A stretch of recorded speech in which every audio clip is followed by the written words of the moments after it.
a caballos, enfrentando arcabuces a piqueros, con el alma unida por el mismo clero, que la sangre corra protegiendo el reino, aspa de Borgoña, flameando al viento. Muy buenas noches a todos. Estamos de nuevo en una conferencia, hoy celebrando y rememorando la gloriosa gesta de la conquista y evangelización de América en una fecha tan importante como el 12 de octubre, ¿sí? La fecha del descubrimiento de América, ni más ni menos. Estamos con una persona, un amigo al que yo aprecio mucho, Cristian Rodrigo Turralde. Él es historiador, es escritor, y se ha volcado mucho al estudio de la historia, especialmente de España, de la Iglesia Católica y de Hispanoamérica.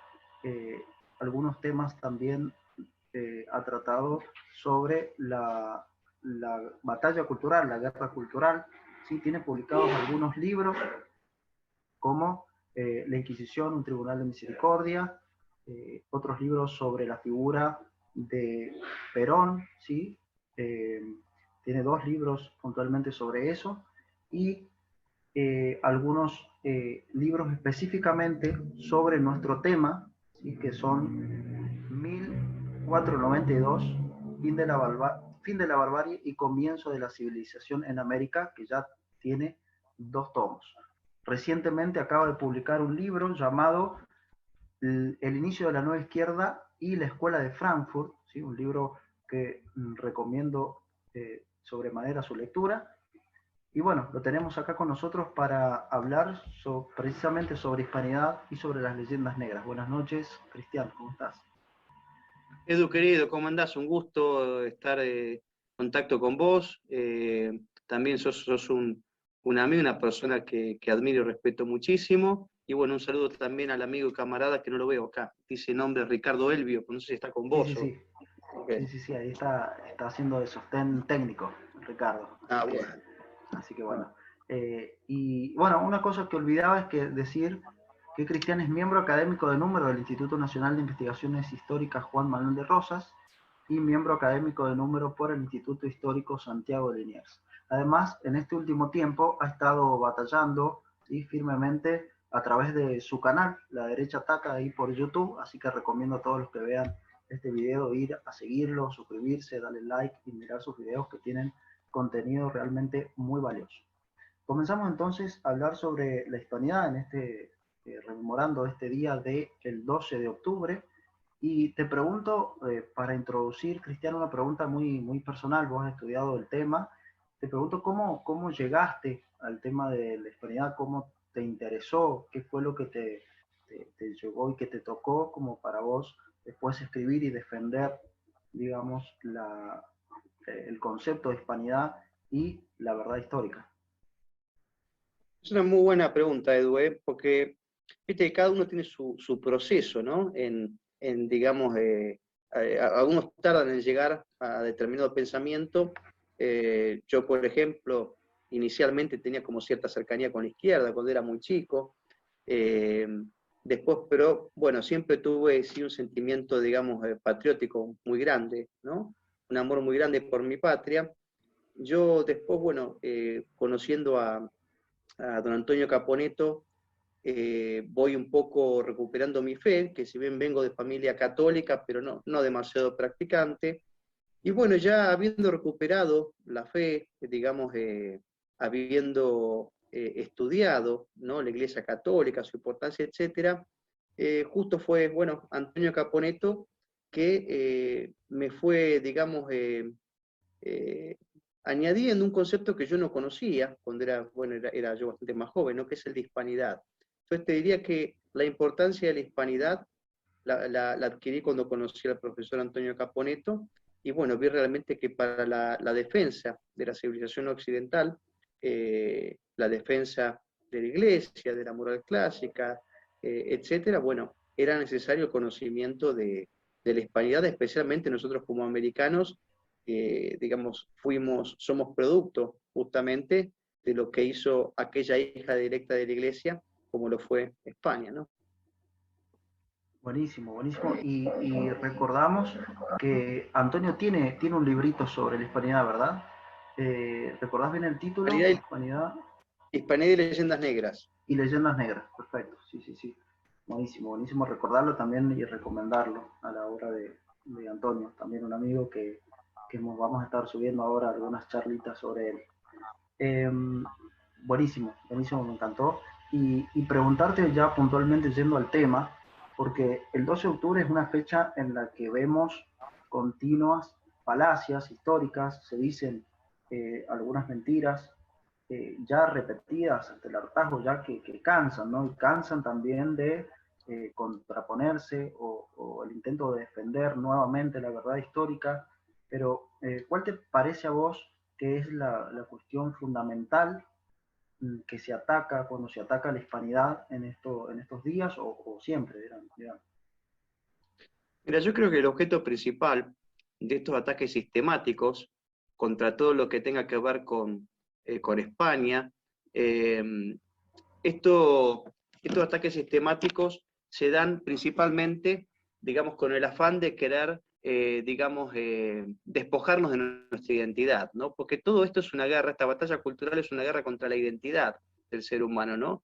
Despojarnos justamente, primero de lo sacro, lo trascendente, de lo espiritual, de lo religioso, pero también de nuestro apego por la tierra, por ciertas costumbres, valores clásicos, etc. Entonces todo se enmarca dentro de una batalla, dentro de una guerra contra nuestra identidad, y la hispanidad para los americanos es justamente el fundamento, diría, principal de nuestra identidad, ¿no? Porque es la hispanidad, es España, la que nos da absolutamente todo. Nos da nuestra religión, nuestras instituciones, nuestro idioma, nuestra idiosincrasia, bueno, y un sinfín de cuestiones. Entonces, justamente por eso, el especial cuidado que tiene la izquierda, por supuesto que también acá hay grupos nominalmente de derecha, eh, pero hablemos si queremos de posmodernismo, posmarxismo, etcétera, pero por eso el especial cuidado que tienen en atacar, en criminalizar todo lo que tenga que ver con España, ¿verdad? Porque ellos saben que atacando a España lo que se busca en última instancia es, digamos, rechazar a Cristo, diría, ¿no? Criminalizar. Si se ataca a España, se ataca a la Iglesia Católica, porque España y la Iglesia eran exactamente lo mismo. Y en última instancia, pues como siempre, bueno, uno suscribe siempre, ¿no? Lo que decía Donoso Cortés, que detrás de toda cuestión política se esconde, hay una cuestión teológica. En el fondo todo esto es una guerra espiritual, es una guerra entre el bien y el mal, ¿verdad? Eh, Así que yo creo que en principio lo que se busca con todo esto es despojarnos de nuestra identidad, para de ese modo dejar, digamos, que cada uno en este nuevo, digamos, mercado de identidades pueda cada uno adquirir una nueva, ¿no? O sea, quieren deconstruir utilizando la terminología marxista para que después cada uno construya lo que le dé la gana, ¿no? Cada uno puede hacerse a sí mismo, ¿verdad? Cada uno sería un dios. Cual. Aprovecho el título de tu libro, 1492, Fin de la barbarie y comienzo de civilización en América. Me pareció un título el subtítulo muy bueno, realmente muy ocurrente, muy oportuno. Pero te pregunto, ¿por qué esa fecha que justamente estamos conmemorando de 1492, por qué ese año significa para América o para Hispanoamérica el fin de la barbarie y el comienzo de la civilización? ¿Cómo defenderías ese título o explicarías, si se quiere, ese título? Bueno, porque esto, digamos, previo a 1492, y esto aclaro que no es que uno, digamos, siga críticamente o escriba críticamente a cuanto digan los cronistas de la época. Esto que voy a decir está, digamos, sustentado por la evidencia empírica, por la propia ciencia como la arqueología, o etnólogos, sociólogos de renombre, incluso de procedencia marxista, y lo que se ha reconocido es que lo que existía en el continente antes de 1492 era una palabra, era un infierno. Pero literalmente un infierno.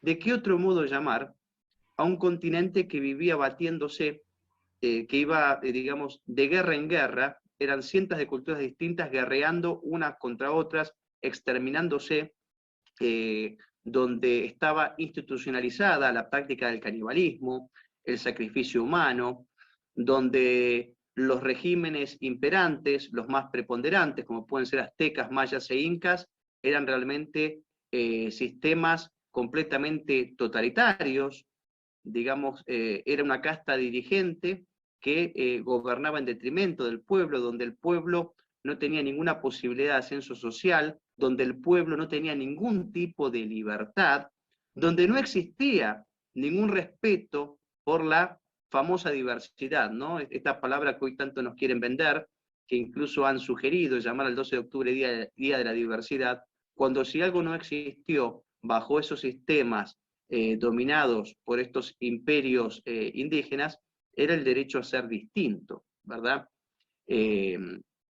Así que en este caso diría que 1492 era realmente un infierno, si no, pregúntenle a los entre 10 y 15 millones de personas sacrificadas ritualmente solamente en la región mesoamericana, los sacrificios masivos de niños en las regiones mayas y también en las regiones incas, la situación desesperante que vivía la mujer, que por ejemplo podía ser, era tratada, incluso era un objeto de trueque, del que podía disponer a discreción el cacique de turno, por ejemplo, o que el propio padre de familia podría, digamos, prostituir para obtener así alguna prebenda. Esto lo reconocen los propios indígenas, ¿verdad? Cuando ellos pudieron después, cuando aprendieron su lengua, la lengua española, y fueron escribiendo la historia de sus propios pueblos, bueno, ellos iban contando la historia que habían recibido, ¿no? De generación en generación, en sus propios pictogramas, donde ellos, digamos, narraban su historia, está reconocido todos estos excesos que eran práctica normal para ellos, de todo modo que sintetizando, esto era un infierno realmente. Después de 1492 llega, digamos, la civilización, llega la cordura, pero ante todo llega la liberación. La liberación, primeramente, no desde la perspectiva eurocéntrica, como dicen algunos marxistas, sino de la perspectiva de los propios indígenas, porque vos fíjate que cuando llegan los primeros españoles, vos fíjate que en la región mesoamericana, los aztecas eran básicamente 5 millones de personas, y sin embargo, España logra vencer. ¿Por qué? Porque la mayor parte de los indígenas se aliaron junto a los europeos. ¿Y por qué se alió una gran parte de los indígenas a los europeos? Porque no podían soportar más ese estado de opresión y de esclavitud a los que lo tenían sometido estos grandes jerarcas, emperadores. Entonces, bueno, llega la liberación con España y con la Iglesia, llega la verdadera igualdad, es decir, la igualdad frente a la ley. Porque vos acordate que bajo los regímenes indígenas, estaba dividido básicamente entre ricos y desgraciados. Los ricos era la casta dirigente del emperador, el 0.5% de la población. El resto del pueblo no tenía derecho absolutamente a nada. Era, digamos, un sistema básicamente de castas. O sea, vos ya estabas condicionado por tu origen. No tenías derecho ni siquiera a una educación integral, porque los únicos que tenían derecho a una educación superior eran la nobleza indígena. El resto de los hombres, el pueblo trabajador, solo podía acceder, digamos, a una educación muy elemental, digamos, relacionado a las manualidades o, digamos, a las artes de la guerra, ¿verdad? Porque son los que eran mandados a primera fila en las batallas. Ahora bien, llega España y llega a la Iglesia, y España dice, digamos, esto es clarísimo de las propias legislaciones indianas, que todo el mundo puede buscar, ya están en internet, que el indígena tiene los mismos derechos que el español, es decir, son iguales ante la ley. Debe ser el primer caso en la historia en que el conquistado tiene los mismos derechos que el conquistador. Esto es único en la historia, y esto pasa con la España católica. Y después, que todos son iguales en dignidad frente a Dios. Esto es una concepción cristiana católica que por supuesto no existía con las deidades estas, ¿verdad? Estas deidades diabólicas, que si ustedes googleenlas, fíjense ya el rostro, la fisionomía de de estos falsos ídolos a los que ellos le rendían pleitesía son diabólicos, no hay más que mirar las caras. Entonces, bueno, los indígenas ven que el Dios cristiano es un Dios que dio su vida por los hombres, es un Dios que pide amor, solidaridad, etcétera, que nada tenía que ver con ese Dios de venganza, ¿verdad?, que tenían los indígenas, ¿no?, que le pedían básicamente que entreguen a sus congéneres para ser sacrificados y luego comidos. Entonces, bueno, evidentemente los propios indígenas se van dando cuenta que les convenía mucho más, incluso, digamos, de un modo no solo utilitarista, pero ellos veían que iban a estar mucho más cómodos en este sentido, y era mucho más justo este sistema, este orden que traía la España católica, que el sistema de opresión que estaban viviendo bajo los regímenes indígenas. Bueno, esto es una cuestión fundamental para entender realmente todo este proceso. Por eso digo, 1492, previo a 1492, un infierno realmente.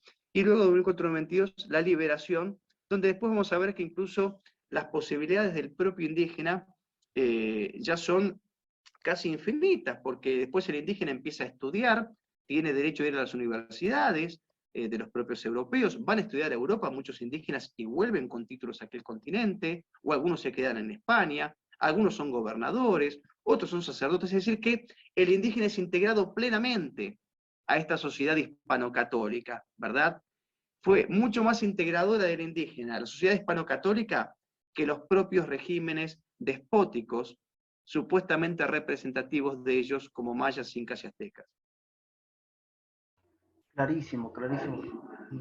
Recuerdo de haber leído las páginas de tu libro. Hay un capítulo que dedicas a hacer una contraposición o un paralelismo entre justamente, bueno, primero explicás la leyenda negra, que yo te voy a preguntar un poco sobre eso, pero hablas un poco de la diferencia, ¿sí?, que hubo entre una conquista de mano de España, del español, y la conquista que hubo ya hacia el norte, ¿sí?, con conquistadores más bien anglosajones. Digamos, ¿cuál es la diferencia principal? Además que supongo que la cuestión religiosa está ahí, pero ¿cuál es la principal diferencia? O sea, ¿hubo algo parecido o fue totalmente distinto? No, fue completamente distinto.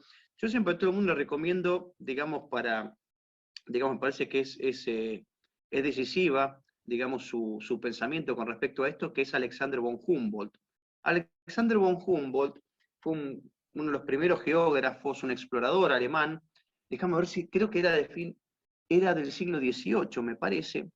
Y este explorador alemán, cuento esto bien rápido, porque aparte, digamos, no es sospechoso de ser alguien, digamos, cercano a España o a la Iglesia. Este explorador alemán era muy crítico, tenía muchos prejuicios contra la España católica. Él incluso pide permiso a la corona inglesa para poder ir a explorar y estudiar un poco la situación ahí, a la parte inglesa. Le niegan el permiso, pide permiso a ver si España lo autoriza, ¿verdad?, para venir al continente, a la parte española. Se tiró el lance, porque dijo, yo que los critico todo el tiempo no me van a dejar. La corona española lo deja venir. Ahora bien, este Humboldt vivió muchísimos años, y él termina reconociendo, no me acuerdo el nombre del libro ahora, pero el libro me acuerdo que yo lo consulté en su momento, y está en PDF en internet, el libro de Humboldt, que es un poco relata todas las memorias y todo lo que vio en el continente. Él después logra incluso ir a la parte inglesa, ya estando aquí en la parte española del continente, y básicamente llega a esta conclusión, dice que que el campesino y el minero americano, o sea, en la parte española, el campesino y el minero indígena tenían un salario superior a la media en Europa. Fíjate vos, estamos hablando del siglo XVII, siglo XVIII, o sea, eran mucho mejores las condiciones, porque después se suele decir que acá se explotaba a los indígenas, era mucho mejor, era más alto el salario del campesino y del indígena americano que en la propia Europa, incluso Francia, que era la que en ese momento pagaba los salarios más altos. Esto lo dice von Humboldt, alguien insospechado de ningún tipo de simpatía, a priori, por lo menos con España y con la Iglesia. Después, lógicamente, él, al contrastar las dos realidades, la parte inglesa americana y la parte española, bueno, él después va, digamos, reflexionando y va siendo autocrítico, ¿verdad? Y después, él dice que no vio esclavos prácticamente en la parte española y que se cansó de ver esclavos en la parte protestante y en la parte, bueno, en la parte sajona, ¿verdad? Entonces es muy importante este reconocimiento. Pero para hacer el cuento corto, bueno, pasa que hay que partir lo que es fundamental para entender la diferencia de procesos, o sea, por qué el sajón, básicamente, cuando no los exterminó, los persiguió y los segregó completamente a los indígenas, y por qué en la parte española se integra a los indígenas. Bueno, lo fundamental acá es la religión.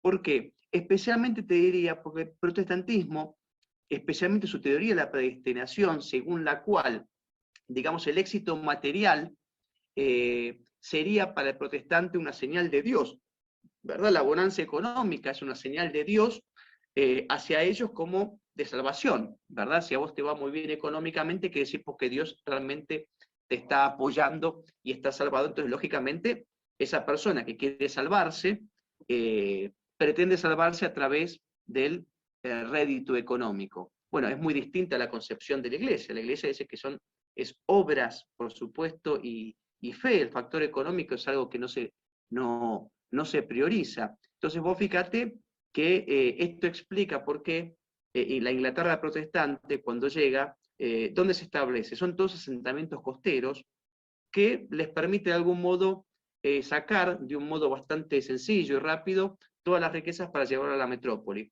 ¿Qué viene a hacer España? España viene a evangelizar, porque justamente el pontífice, como condición de donación de América a los reyes católicos, le dice, ustedes pueden ir a América, pero van a evangelizar, a darles a conocer a Cristo, a todas las personas que allí estuvieran y a actuar cristianamente, ¿verdad?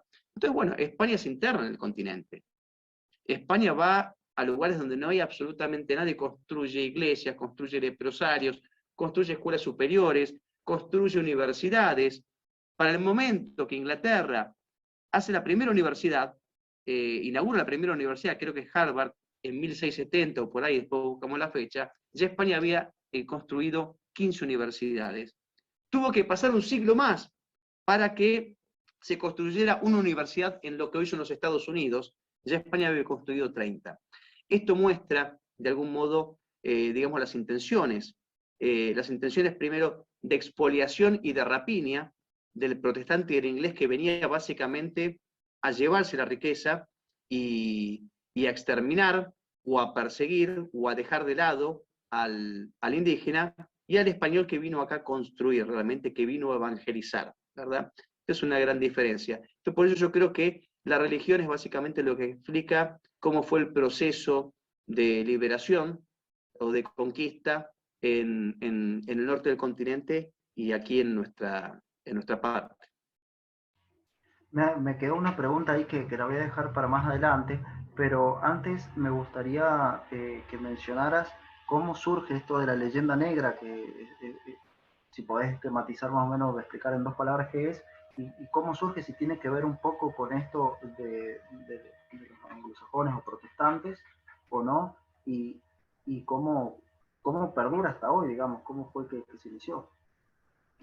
Mira, Edu, así, explicando bien sintéticamente, podemos decir que la leyenda negra, lo que se conoce popularmente como leyenda negra, que es, digamos, un relato infundado, digamos, con el objeto de perjudicar a la otra parte, esto surge a fines del siglo XV, comienzo del siglo XVI, ahí es cuando se acuña o cuando comienza la leyenda negra con las acusaciones que va a ser Inglaterra y que van a ser los protestantes contra España y la Iglesia.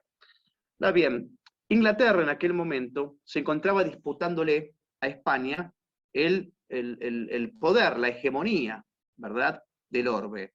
Entonces, a fuer de ir, digamos, de desprestigiar, che, ¿estás ahí? Porque te veo sin imagen. Bueno, a fuer de desprestigiar justamente a España, que era su competencia, bueno, fue inventando una serie de mentiras sobre España, específicamente sobre el proceso aquí en el continente. Pero también surge de los protestantes, que ya, digamos, surgen al comienzo del siglo XVI, veían que la Iglesia Católica, ellos querían disputar el dominio espiritual de la Iglesia Católica, y por eso también empiezan a inventar mentiras contra la Iglesia, específicamente se agarran de la Inquisición, ¿verdad? Entonces, es la primera gran guerra de propaganda, de acción psicológica contra un enemigo, que después se apropia y también practica, pone en práctica el marxismo, ¿verdad? Entonces, la leyenda negra son estos relatos históricos infundados contra España y contra la Iglesia. Fundamentalmente aparecen por motivos geopolíticos, pero también, como decimos, en el fondo hay, digamos, motivos teológicos. Hay que tener en cuenta que a fines del siglo XV, no, mediados del siglo XV había surgido la imprenta, ¿no? El modo Gutenberg, es decir, que permitía la realización de una gran cantidad de panfletos a un costo muy bajo, que se hacían en un tiempo muy rápido, de modo que era muy fácil difundir la mentira, ¿verdad? Por todos lados. Entonces la imprenta fue fundamental para la difusión de esta leyenda negra. ¿Y por qué ha perdurado, no? Porque España y la Iglesia tardan en responder. Pasa que no se conocía en aquel momento la efectividad que podía llegar a tener tal guerra de propaganda, ¿no? Fijémonos que después los propios ingleses protestantes empiezan a editar las obras de Bartolomé de las Casas, justamente porque les era funcional en su ataque a España y a la Iglesia, ¿verdad? Y bueno, y esto ha ido perdurando hasta el día de hoy, a pesar de que justamente, como vos bien conocés, toda la documentación existente, digamos, rechaza estas acusaciones que se le han hecho a España y a la Iglesia. Y justamente lo que se prueba y se ha probado hasta el hartazgo es que si acaso alguien es culpable de aquello que se acusa a España, son los propios acusadores. Es decir, que Inglaterra y los protestantes acusan a España de cosas que hicieron ellos. Así que, bueno, pero yo no sé realmente cómo no se les cae la cara de vergüenza, pero bueno, persiste también porque en este sentido no se ha respondido lo suficiente. Como sabemos también, digamos, los medios masivos de comunicación, justamente estas son cuestiones que ellos omiten, ¿verdad? Las respuestas a estos absurdos, y bueno, termina quedando un poco la sensación de que por esta omisión, bueno, aquello que se decía sobre España y la Iglesia era cierto. Bueno, Cristian, te quería preguntar más que nada por el tema del indigenismo. Entiendo que esta leyenda de la que vos hablabas tiene como diferentes variantes, ha ido mutando o de acuerdo a la persona que ha atacado a España y a la hispanidad y a la nación de España, ha sido con una visión distinta, ya sea con una visión más liberal o propia de aquella obra de las casas, y después habrá mutado a algunas otras corrientes como el marxismo o el indigenismo.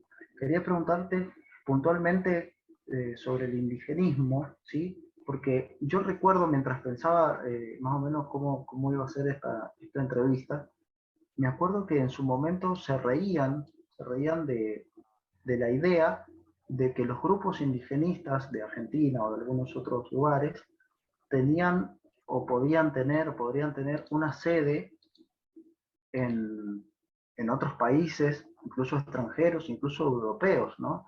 Se veían como si fuese una teoría conspirativa, digamos, una mentira que uno está esbozando para atacar estos grupos. Pero recuerdo que puntualmente fue Jorge Lanata el que yo me acuerdo que se reía de esa idea, ¿no? Pero después cuando surgió algún conflicto en el sur con los mapuches, con algunas de estos grupos, él volvió y sacó a la luz, digamos, quizá porque le convenía, esta idea o estos hechos, ¿no? De que grupos indigenistas tenían sede en otros países. Y eso vos lo anotás muy bien en tu libro.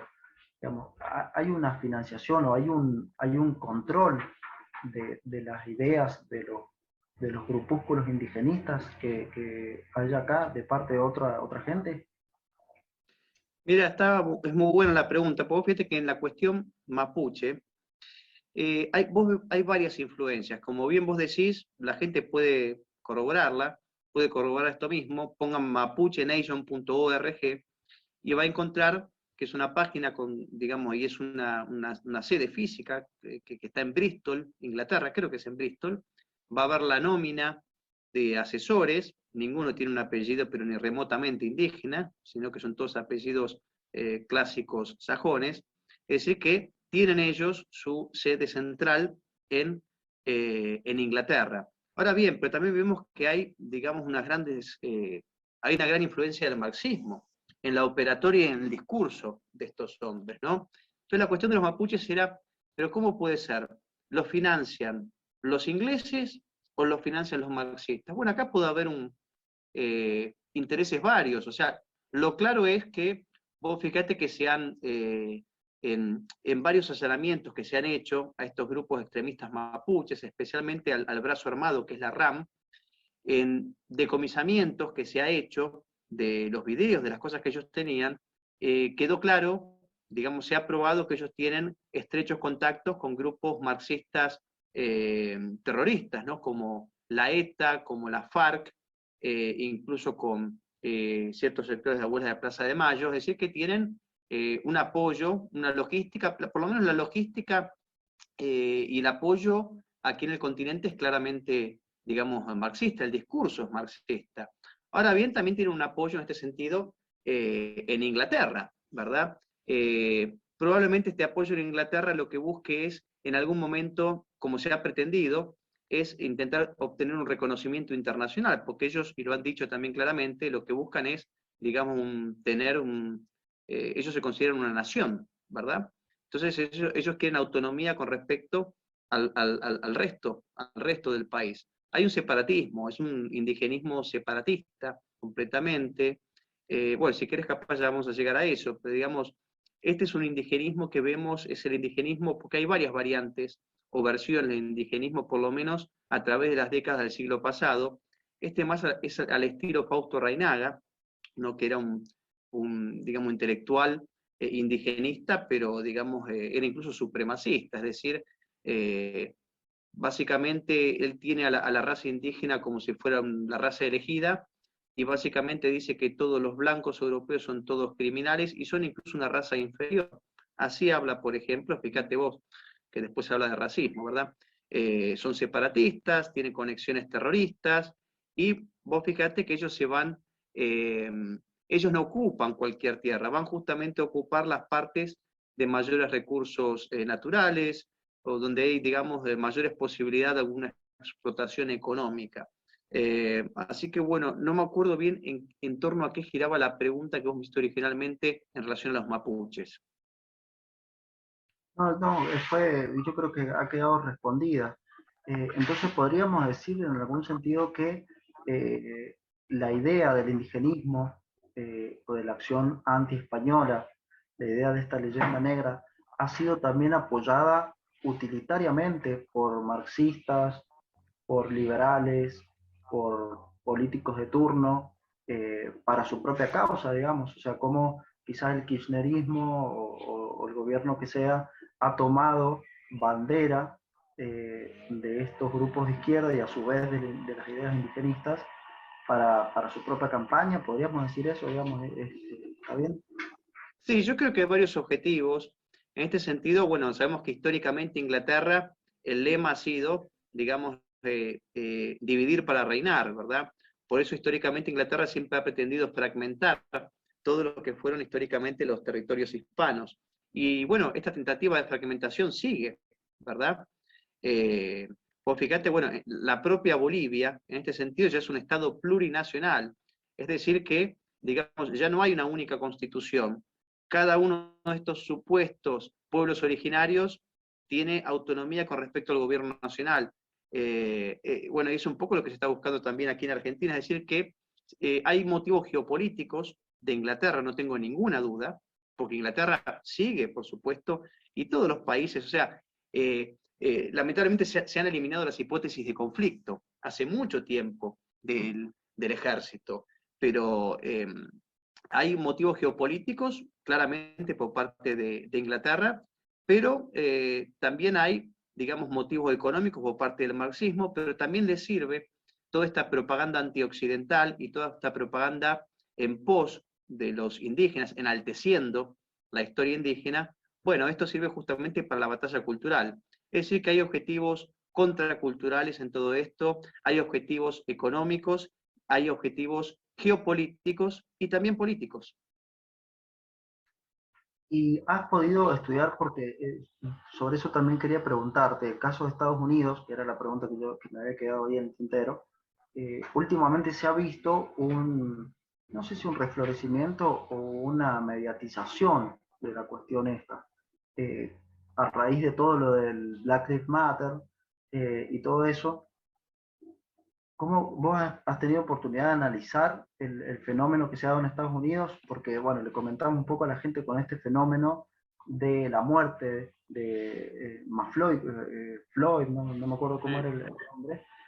Hubo una acción de supuestos grupos, ¿sí?, que reivindicaban la raza negra en contra de la raza blanca y al parecer o supuestamente para reivindicar los derechos de los negros, pero también se ha visto a la par, promovidos por estos grupos, un ataque continuo hacia la acción de España y misionera, porque así como se han destruido monumentos nacionales de Estados Unidos, así también se han tirado abajo estatuas o se han atacado, incendiado, pintado, tumbado algunas estatuas no solo de Colón o de Isabel la Católica, sino también del propio Fray Junípero Serra, que es un santo San Junípero Serra, allí en Estados Unidos. ¿Has tenido oportunidad de hacer algún análisis, alguna lectura de este fenómeno que sigue ocurriendo hasta el día de hoy y que seguramente vamos a ver en estos días otros episodios, otras noticias? Mira, Edu, como yo veo siempre histórica, bueno, por lo menos del siglo pasado, y el marxismo ha sido muy claro de sus objetivos, ¿verdad?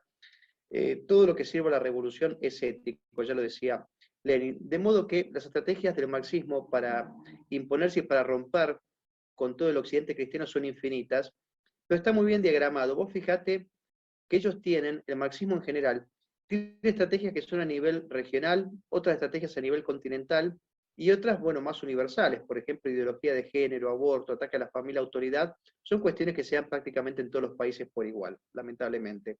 Ahora bien, vos fíjate que en la región hispanoamericana, el sujeto revolucionario preferido, el caballito de batalla del marxismo contra Occidente y todo el legado de Occidente, es el indigenismo, ¿verdad? Esto de victimizar al indígena y culpabilizar al blanco, al cristiano, etc. Ahora bien, en los Estados Unidos se ha optado, el marxismo ha optado por la cuestión racial, ¿verdad? Entonces, la guerra en Hispanoamérica del marxismo es el indígena contra el no indígena, y en Estados Unidos es el blanco contra el negro.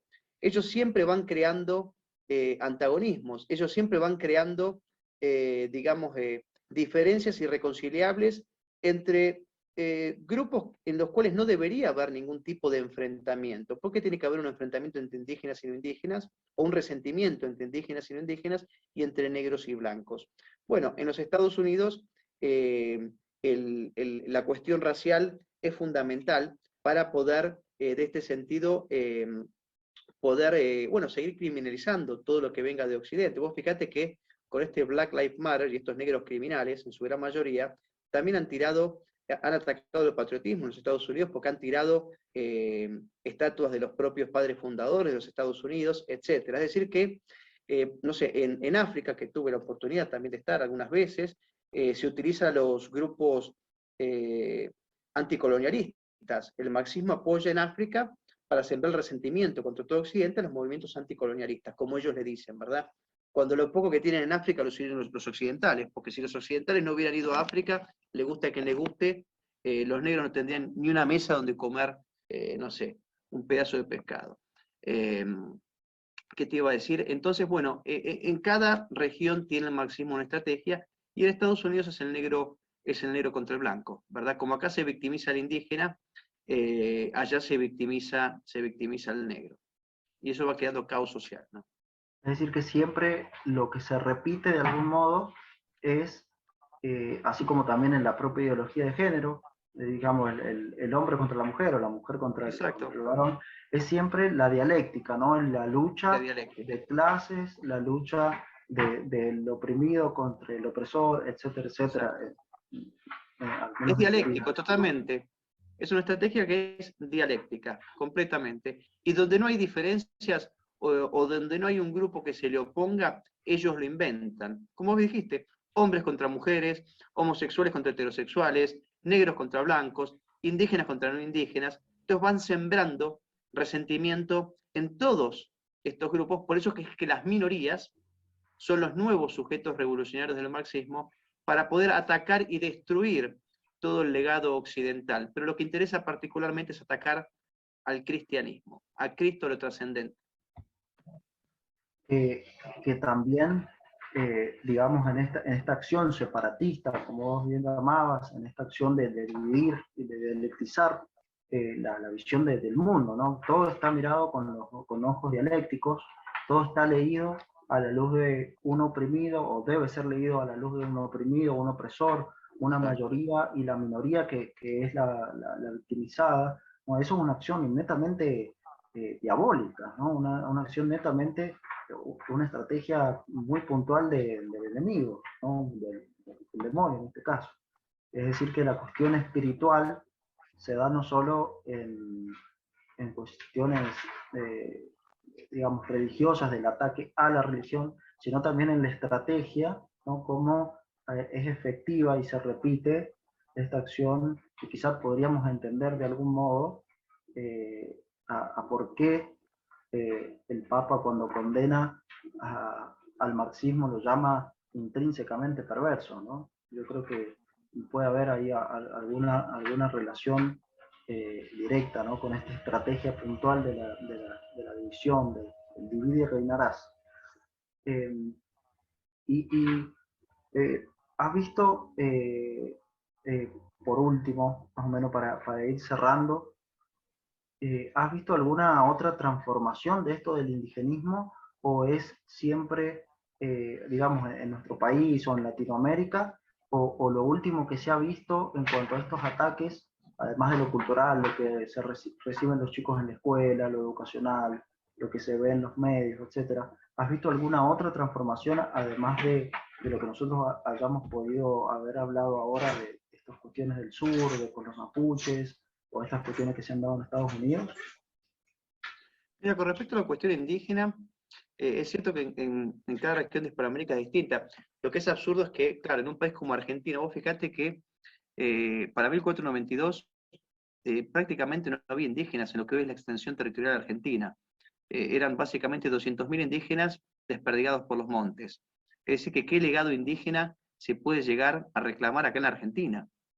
Digamos, por ejemplo, la Argentina, un país casi completamente europeo en este sentido, ¿no? Por lo menos en sus orígenes. No es como la región andina, que tenías 3, 4 millones de indígenas, en la región mesoamericana tenías 5 millones, en el norte del continente tenías 2, más o menos así estaban divididos. Y en este caso, bueno, acá en Argentina, lo que es Chile, porque este es un problema que yo creo que es una cuestión que convendría abordar conjuntamente, ¿no? Tanto Argentina con Chile para lidiar con estos indígenas, pero lamentablemente tenemos timoratos, sean de izquierda o nominalmente de derecha, nadie quiere pagar el supuesto costo político de reprimir a los que hay que reprimir, a estos invasores, a estos separatistas. Por ejemplo, fíjate que la semana pasada los mapuches acá en la parte argentina quemaron no sé cuántas casas. Bueno, y depende de cada región. En Bolivia es fuerte, pero en Bolivia, claro, como son casi todos indígenas, las estrategias son distintas, pero vos viste que son todos indígenas, pero hay grandes diferencias entre los propios grupos indígenas. Muchos siguen peleados a muerte. Entonces, por eso, Bolivia es un estado plurinacional. Vos fíjate qué mejor modo de fragmentar justamente una nación que con estas cuestiones indígenas, porque no es que hay una tribu indígena.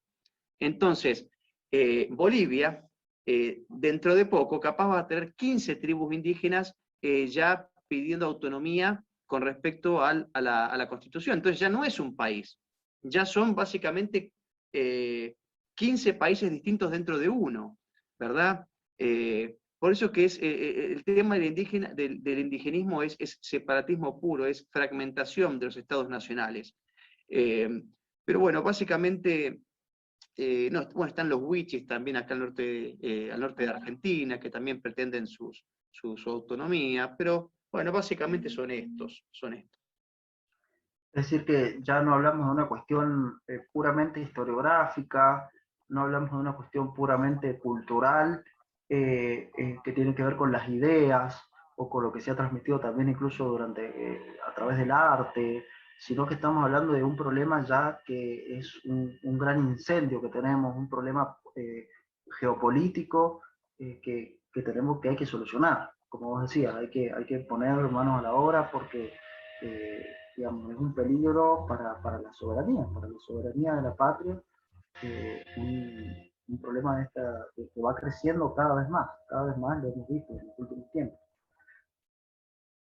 Y te quería Es preguntar así, por un... Sí, sí, sí, y fíjate que, o sea, que es un problema real, más allá de la cuestión cultural, como vos decís, hemos dicho que tienen no solo financiamiento, digamos, desde Inglaterra, sino que tienen entrenamiento de varios de los grupos terroristas más importantes del continente, ¿verdad? O sea que, por eso es que no podemos descartar tan ligeramente las hipótesis de conflicto. Vaya, esto ya no es una hipótesis de conflicto, ellos ya hablan abiertamente de querer hacer un Estado aparte, ¿verdad?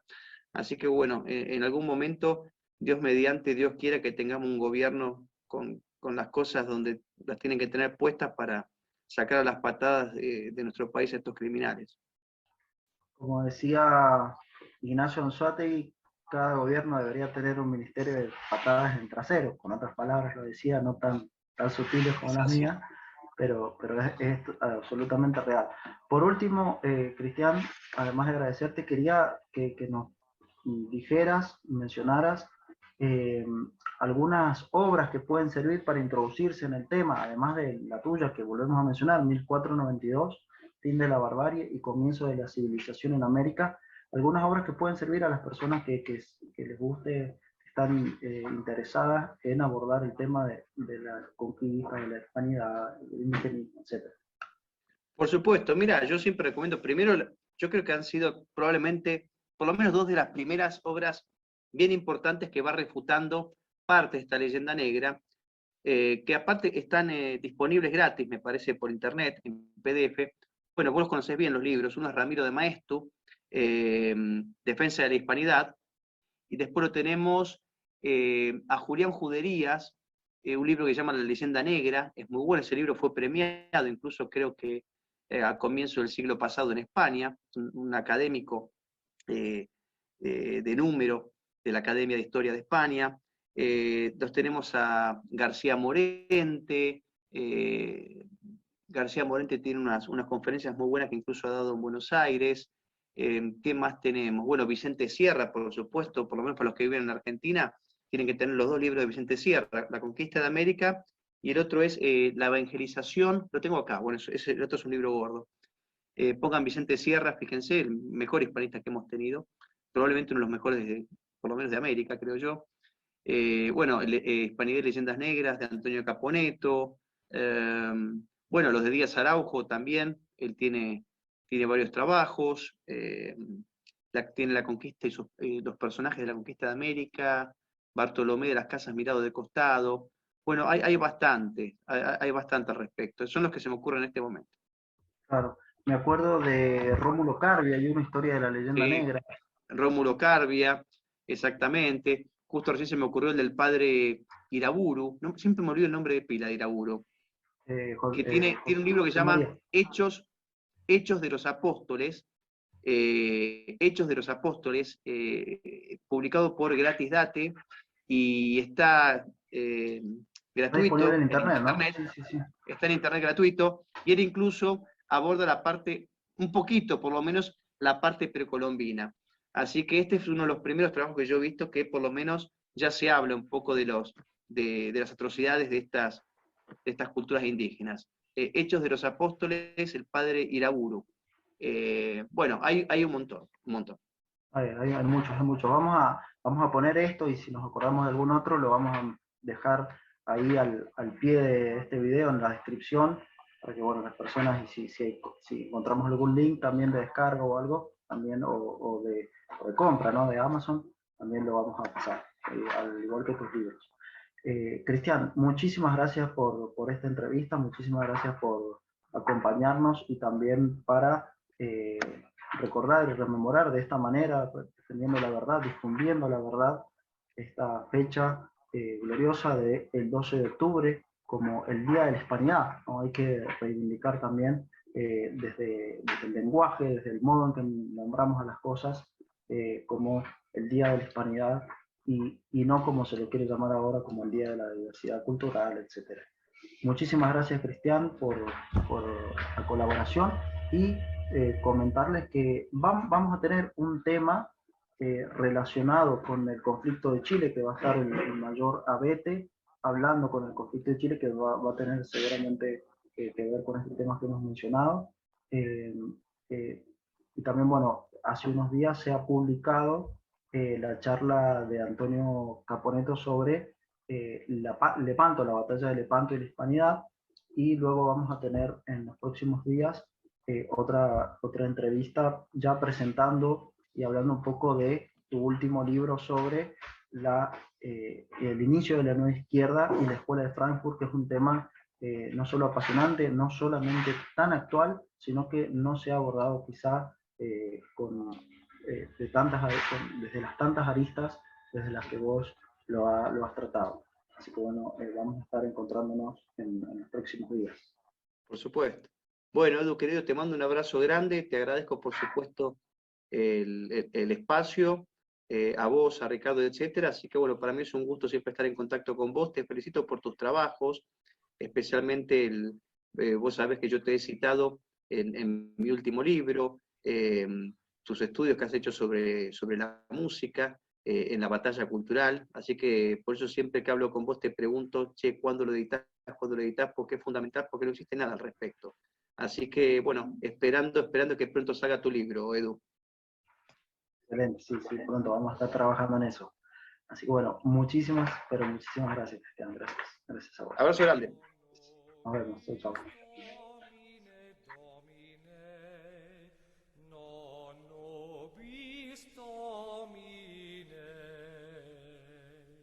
Sed